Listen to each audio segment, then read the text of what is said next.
Depuis plusieurs années déjà, la secte djihadiste Boko Haram sévit au cœur de l'Afrique. L'organisation terroriste qui a prêté allégeance au groupe État islamique l'année dernière s'est d'abord implantée dans le nord-est du Nigeria pour ensuite étendre son champ d'action aux pays voisins, le Niger, le Tchad, le Bénin et le Cameroun. Ces pays sont donc engagés dans une lutte armée contre ces djihadistes qui, selon certains bilans, ont fait davantage de victimes que le groupe État islamique lui-même en Irak et en Syrie. Imaginez.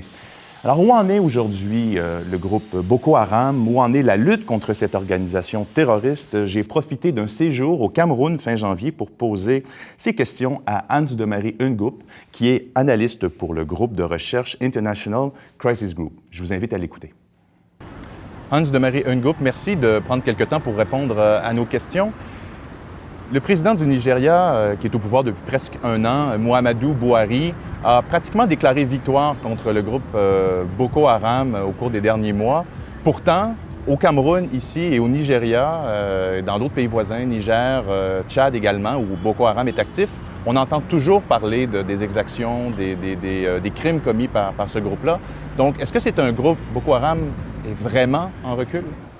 Cela me semble être une déclaration quelque peu prématurée parce que, à l'analyse minutieuse, on constate que si en effet Boko Haram a subi un ensemble de pertes sur le plan logistique et sur le plan humain, le groupe s'est manifesté par une capacité à se réorganiser et à perpétrer une série d'attentats suicides. Rien que de juillet à aujourd'hui, nous en sommes à plus de 33 attentats suicides perpétrés sur la seule portion territoriale du Cameroun. Sans compter le Nigeria. Sans compter le Nigeria et les pays voisins. C'est dire quand même que, et lorsque l'on sait tout le train logistique qui devrait accompagner la préparation, l'organisation, jusqu'à la matérialisation d'un attentat suicide, il y a encore toute une chaîne logistique et opérationnelle en capacité de Boko Haram et il serait vraiment à la fois prématuré et présomptueux de crier victoire de la sorte. Ce qui n'exclut pas qu'effectivement Boko Haram ait subi, disons dans la tranche qui va de novembre 2004 à février 2015, un ensemble, une série de pertes du fait de l'engagement de l'armée tchadienne et d'une meilleure coordination des armées de la région. Oui, on reviendra sur les efforts militaires qui sont justement faits dans la région contre le groupe. Mais comment est-ce qu'on peut quantifier ou à combien peut-on chiffrer la perte de territoire que contrôlait effectivement Boko Haram, un peu à la manière de l'État islamique, il faut le dire. Mais quelle est la perte de territoire ou de moyens financiers ou logistiques du groupe? Alors, disons que cela procède même déjà, je dirais, d'une sorte de surgissement ou alors refonte idéologique en interne que le groupe a opéré parce que la dominante de Boko Haram initialement était la filière idéologique de Boko Haram était celle des talibans au niveau de l'Afghanistan. Et puis, et puis à l'interne, il y avait une faction qui était dénommée Ansarou, qui était dirigée par Maman Nour, et qui donc était plutôt alliée à Al-Qaïda via sa filière AQMI, Al-Qaïda au Maghreb islamique.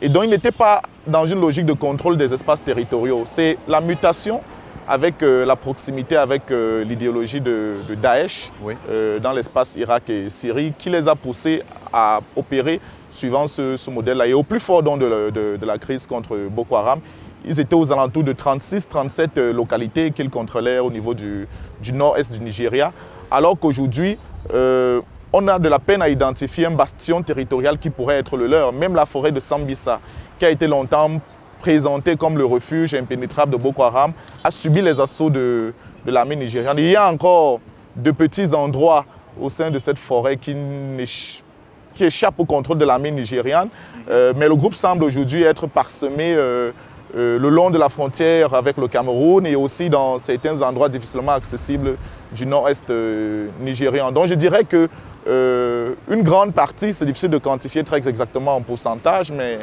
disons qu'une grande partie de ce que Boko Haram contrôlait comme territoire aujourd'hui n'est plus en sa possession. Bien. On disait qu'au maximum de sa puissance et de son contrôle territorial, c'était l'équivalent du territoire de la Belgique à peu près, grosso modo, qui était contrôlé. Absolument, absolument. On évoquait quelque chose de l'ordre de pratiquement 200 000 km², en sachant quand même que le Nigeria est assez vaste, que l'on parle aussi quand même d'espaces où parfois on parle aussi d'espaces qui sont parfois peu peuplés. Oui. Il y a tout cela à tenir dans l'analyse du fait. Mais oui, en effet, Boko Haram a pu contrôler un espace comme celui-là.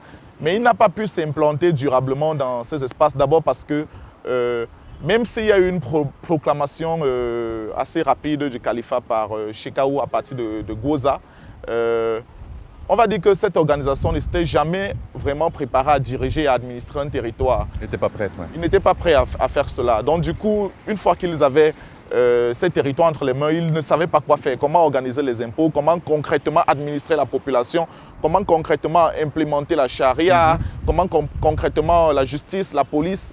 Ça a manqué et je pense que ça, au-delà même des efforts militaires qui ont été faits, ça participe aussi du recul qu'on a pu observer.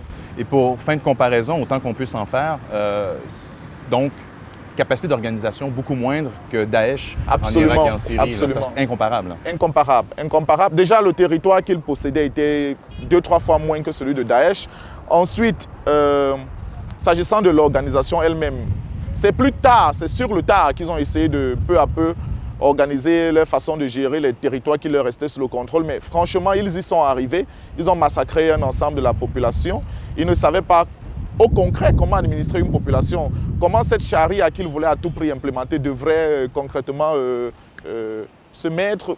Tout cela a quand même contribué à un certain recul de Boko Haram dans les territoires qu'ils contrôlaient autrefois. Parlons de la lutte justement qui a permis d'opérer, de faire reculer les bases territoriales de Boko Haram. Où en est la lutte exactement? On dit que sous Buhari, qui a succédé à Goodluck Jonathan, donc qui est au pouvoir depuis presque un an, je le répète, au Nigeria, et sous les efforts du Cameroun, où on se trouve, du Tchad, du Niger, il a réussi à avoir une organisation assez efficace de la lutte armée contre Boko Haram. Alors, je pense que sur cette question, il faudrait nécessairement être ambivalent.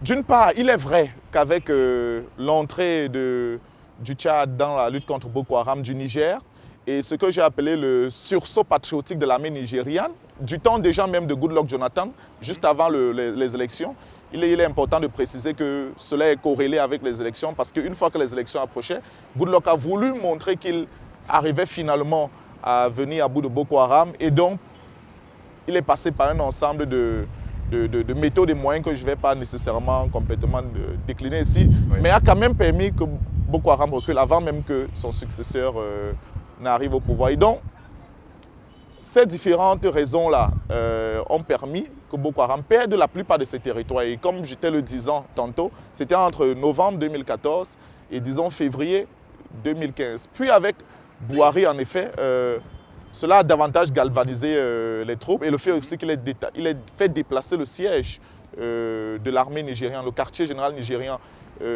d'Abuja où c'était basé pour le nord-est du Nigeria, ce qui a obligé les généraux à s'impliquer davantage et à ne plus considérer que c'est simplement une guerre de musulmans ou du nord-est nigérien. Cela a contribué à tout cela.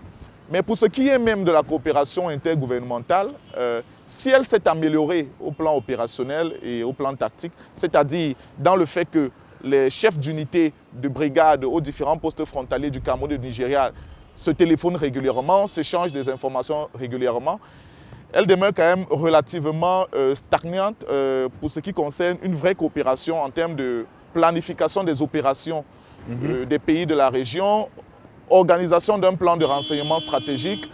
Tout cela reste assez limité et surtout des 3 secteurs militaires de la force multinationale qui est annoncé depuis un an, qui a reçu quelques financements déjà. Il n'y a que le premier secteur militaire qui est basé à Mora, qui est le secteur camerounais, dont on peut dire qu'il est opérationnel. Je dis dont on peut dire parce que s'il est vrai que ce secteur a organisé un ensemble de patrouilles dans le Mayo Sava précisément, il est aussi surprenant, il est tout autant surprenant que dans ce même Mayo Sava, le nombre le plus important d'attentats suicides y a été commis et le nombre le plus important d'attaques de basse intensité. Donc à la fois, on a des 3 secteurs militaires, un seul, celui disons camerounais, qui est dirigé par la force camerounaise à Mora, dont on peut dire qu'il est opérationnel, mais quand même assez paradoxal. Même le département dans lequel il est basé, son siège est basé, n'est pas pleinement sécurisé et au contraire a subi le plus d'assauts de Boko Haram. En conclusion, considérant tout ce que vous avez dit, c'est-à-dire l'état de Boko Haram en ce moment et l'état des efforts militaires qui sont faits dans la lutte, en quelques secondes, Boko Haram, on n'est pas prêt d'éradiquer.